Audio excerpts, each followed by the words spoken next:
I've been asked to talk for about 10 minutes about some of the sort of historical perspective on the strategic role in agencies. And if any of you have seen my book, you'll realise that I find it very interesting to take a historical perspective, just because it reminds us how things can be different. You know, the future is certainly going to be different, but actually sometimes it's only when we think about how different the past was that we can imagine how different the future might possibly be. So in that spirit, I've just got a few thoughts about how it has been in the past and how we got to where we are today, so that we don't take those things totally for granted as the way it has to be. And I was, in a way, I was almost surprised when I looked back at the history to remind myself that up until and including, say, the 1950s, at least, it's very hard to find any reference to what you might think of as a strategic function in advertising agencies at all. I mean, if there was any strategy being done, it was being done in a different way. What you actually find was being done, according to all the accounts I've got, in both the US and the UK, is that the planning of advertising campaigns tended to be based around what they called plans boards or review boards. And these were groups of people who would meet together always involved creatives, always involved account directors, and it seems quite often they involved agency top management. And according to a 1957 book published by the IPA called Campaign Planning, which I have in my collection, meetings were said to go on for hours or even for days. Now, these plans boards sometimes also involved researchers, depending on which agency it was, and they might be internal, or more often I suspect they were actually external. So, you know, there was no planning job, no strategic job.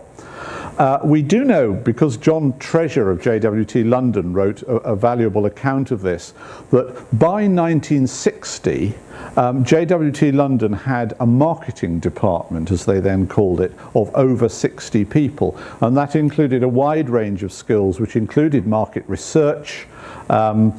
And this had developed because the concept of marketing as something rather professional and scientific had recently been developed. Most clients did not have it in their own organizations.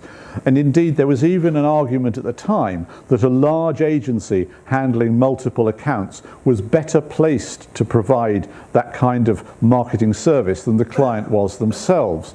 But that period seems to have been fairly brief. And it wasn't long before most client organizations developed their own marketing departments, which made the agency ones that existed feel increasingly exposed. And now it's against this background, you have to remember that J. Walter Thompson London during the 1960s began to move towards what was going to be known as account planning, because they chose to focus the skills of their existing marketing departments more closely onto the advertising itself. And in this process, J. Walter Thompson, under Stephen King's leadership, also moved towards developing a much more clear point of view about how advertising works, in the course of which they challenged many of the simplistic assumptions that were underpinning common practice. So they argued, for example, that advertising strategy should be defined in terms of desired response, rather than the content or message that went into it. They argued that advertising worked perhaps more by emotional nudging than by rational persuasion, that the concept of brand image was central to long-term success. Perhaps most radically, and something that we forget too much even today, that ads could not be separated into idea and execution, because the consumer experienced any ad or any campaign as a whole. And in 1968, J. Walter Thompson's in London took this radical move of merging their marketing and media planning departments in order to ensure that a holistic approach to planning and evaluating advertising could be more effectively achieved. So this is where account planning, as we've inherited it, began. Now, reflecting on that story now, it may be familiar to some of you. What strikes me is actually, this is the largest agency in London at the time, and they're being very responsive both to changes in their environment, with the client's world changing, and also responsive to their own rapidly developing set of theories about how advertising works, because that also has an impact, I think, on how you organise yourselves. Well, the fact that this happened at all is actually a great tribute, I think, to what must have been a high level of mutual respect between Stephen King, who was the head of research, Christopher Hyam, who was the then media director, and in effect, you know, had to sort of abolish the separate existence of his department, not least Jeremy Bullmore, who was then the head of the creative department. So all those departments had to be supportive of the thing. And it was helped very, very much by the fact that John Treasure, who was director of the marketing department, had recently been promoted to chairman of the agency. And following that, in 20 years of Treasure's chairmanship, J. Walter Thompson in London enjoyed unprecedented growth and success under the new account planning system, and that's how account planning began to develop. Now, I tell that story because I wonder if one can find any other instances since then when agencies have been quite so responsive and quite so radical in their reorganisation. Because we're living through a period of radical change now externally, and there's a big question as to how agencies could respond to that. The changes that we've seen in the last 30 years or so, I mean, they most obviously include not the development of the internet and an unrecognisable shake-up of the media landscape, but perhaps even more importantly, let's not forget, they include the collapse of the commission system, the unbundling of media in creative agencies, which, if you think about it, is the absolute antithesis of what the original account planning movement was meant to address. And we've also seen alongside that the growth of all sorts of other specialist agencies in and around the advertising field. So the fact that anything resembling the old school full service agency has survived at all is really rather remarkable.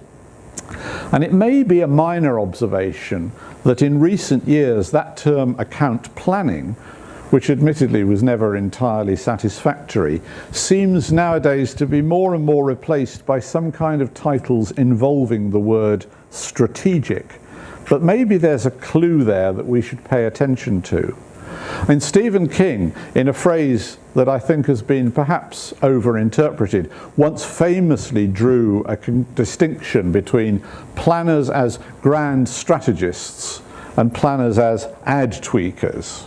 Now, whatever he meant by this, most planners since then seem to have decided they would rather be grand than tweakers, so they've ended up calling themselves strategists. But this at once begins to pose a problem in the multi-agency world we're in. I hope we can get into this in a moment. How many grand strategists can you have on a single team? Now, more profoundly, I'll just throw in one or two more provocations before we get into the discussion. It's a more profound question here. What does that word strategy mean to us? Now, those of you who've read the wonderful book Strategy Safari by Henry Mintzberg, who is the MIT professor who probably knows more about strategy than anyone, may remember that he makes a distinction between strategy as plan and strategy as pattern. Is a strategy something that you plan out in detail before you start and you then implement, or is it a continual process of learning and adjustment as you go? Well, in most cases, perhaps, it's best seen as a bit of both.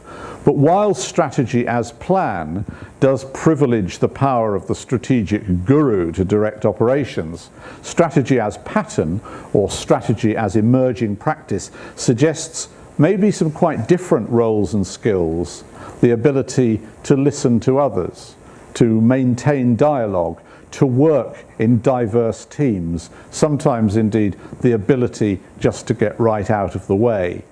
And I think those may be difficult qualities for people to practice if they feel under pressure to be justifying the existence of their role in the first place.